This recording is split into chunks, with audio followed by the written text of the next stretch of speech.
Spelling जवळ-जवळ लिहिण्याने शाळेतील शिक्षकेने सापडबुक्क्यांनी विद्यार्थिनीला मारहाण केल्याची तक्रार मुलीच्या आईने सिटी कोतवाली पोलीस स्टेशन येथे 13 जुलैला दाखल केली। ही घटना 12 जुलैला शहरातील होली क्रॉस मराठी प्राथमिक शाळेत घडल्याची माहिती पोलीस तक्रारीत समोर आली आहे। पालकांच्या तक्रारीवरून पोलिसांनी एका शिक्षिका विरोधात गुन्हे दाखल केले असून भीम आर्मीचे रितेश तेलमोरे यांनी सुद्धा कडक कारवाईची मागणी केली आहे। आधीच्या काळात शिक्षण प्रणाली ही आजच्या काळापेक्षा वेगळीच होती। आधीच्या काळात शिक्षकांनी विद्यार्थ्यांनी गृहपाठ केला नाही तर छडी किंवा डस्टरने शिक्षा व्हायची। त्यावर मात्र आपला मुलगा चांगला शिकला पाहिजे म्हणून कोणतेच पालक कोणत्याच मुख्याध्यापकासह पोलिसात धाव घेत नसल्याचे कोणी पाहिले नसेल। छडी लागे छमछम विद्या येई घमघम अशी म्हण त्यावेळेस प्रचलित होती। त्याच्या छडीच्या माराने आज अनेक विद्यार्थी अधिकारी झालेत। मात्र आता काळ बदलला, शिक्षण प्रणाली सुद्धा बदलली। याच काळात मात्र आता कोणत्याच विद्यार्थ्याला छडीने मारहाण तर सोडा, त्याला रागवणे म्हणजेच शिक्षकावर आपत्ती आलीच समजा। अशीच घटना शहरातील होली क्रॉस मराठी प्राथमिक शाळेत 12 जुलैला घडली। स्पेलिंग जवळ लिहिल्याने संताप येऊन प्राथमिक शिक्षिकेने विद्यार्थिनीच्या गालाला चिमटा घेऊन बुक्क्यांनी मारहाण केल्याची घटना घडली। या शाळेत पहिल्या वर्गात शिकणारी विद्यार्थिनी घरी आली असता ती आईला डिप्रेशनमध्ये दिसली। आईने विचारले असता मॅडम रोज काही कारण नसताना चापट बुक्क्यांनी मारहाण करतात, स्पेलिंग जवळ लिहिल्याने गालाला चिमटा घेऊन पाठीवर मारलेत अशी माहिती विद्यार्थिनीने तिच्या आईकडे स्पष्ट केली। या घटनेनंतर पालकाने मुख्याध्यापिकांना विचारणा केली असता मुख्याध्यापिकेने कोणतेच पाऊल न उचलल्याने पालकांनी थेट सिटी कोतवाली पोलीस स्टेशन गाठून शिक्षिकेविरुद्ध तक्रार दाखल केली। हिनं काल काही मला सांगितलेलं नाही। मला कोणीतरी फोन करून सांगितलं की तुमच्या मुलीला खूप मारलं म्हणून। तर मग मुलगी खूप घाबरलेली होती। तिला विचारलं तर ती सांगतही नव्हती। मी उद्यापासून शाळेत जात नाही म्हणून म्हणत होती। मला असं वाटलं मुलगी का नाही जात म्हणून तिला प्रेमाने विचारलं तर ती मुलगी म्हणते मला टीचरनं मारलं म्हणून। तेव्हा माझ्या लक्षात आलं, तिनं म्हटलं कुठं कुठं मारलेलं आहे। तर तिनं मला दाखवलं। मला असं वाटत होतं की मुलगी कुठं पडलेली असेल बा म्हणून लागलेलं असेल म्हणून। तर तिनं सांगितलं तर लागलं।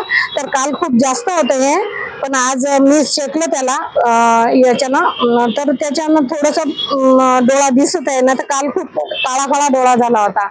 तर असं हे बरं नाही आहे टीचरचं। आणि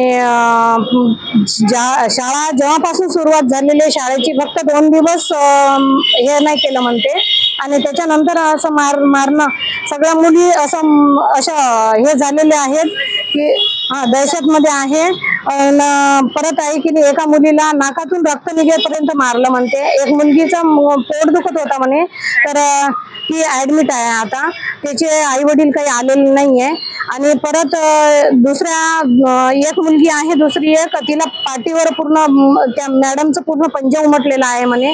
तर असे बरेचसे प्रकरण सकाळी आम्ही एकत्र झालो होतो, पण आता काही कारणास्तव या म्हणजे पालक लोक आले नाहीये।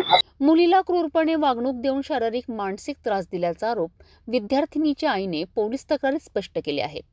योगिता देशमुख त्या टीचरनी हिला काल म्हणजे खूप मारलं आणि हिला मला घाबराच्या माते सांगितलं नव्हते की मला मारलं म्हणून। मला दुसऱ्यांचे फोन आले की तुमच्या मुलीला आज मारलं म्हणून। तेव्हा मग मी शाळेत आज स्कूलमध्ये गेलो होतो काल।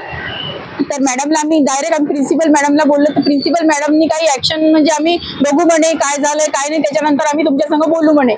आणि मी म्हणे काय आम्ही जर त्यांच्या संग जास्त बोलण्यात गेलं प्रयत्न केला तर त्यांनी असं म्हटलं की तुम्ही आम्हाला धमकावत आहे काय, वरच्या लेवलवर आम्हाला धमकी देत आहे काय, आम्ही बघू आमच्या प्रयत्न, तुम्ही कुठे गेले तर आमचं काहीच होत नाही असं त्यांनी आम्हाला म्हटलंय। या घटनेवर आता भीम आर्मीचे अध्यक्ष तसेच पालकांचे नातेवाईक रितेश तेलमोरे यांनी सुद्धा होली क्रॉस मराठी प्राथमिक शाळेतील जबाबदार असलेल्या शिक्षकांविरुद्ध कारवाई करण्याची मागणी केली आहे।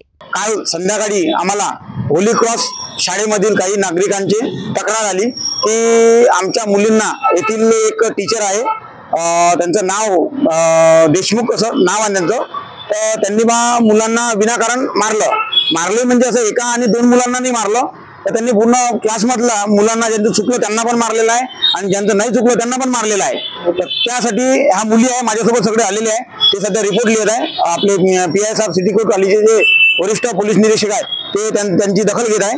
आणि आम्ही सकाळी त्या सगळ्या पॅरेंट्स सोबत त्या प्रिन्सिपल सोबत बोलायला गेलो तर प्रिन्सिपलनं ते गोष्ट घेतली नाही व त्या म्हणत आहे का आमच्या मॅडम जे आहे हा खूप वर्षापर्यंत टीचिंग करत आहे, तर त्यांच्यावर आम्ही कसा काय संशय घेऊ, तुमच्या मुलींचं काही चुकलं असेल किंवा तुम्ही काही चुकलं असेल. वस्तुस्थिती अशी आहे का तिथे 1 तारखेपासून शाळा चालू झालेली आहे आणि आतापर्यंत 12 तारखेपर्यंत तिथे सीसीटीव्ही कॅमेरे आणि कॅमेरे लागलेले आहे.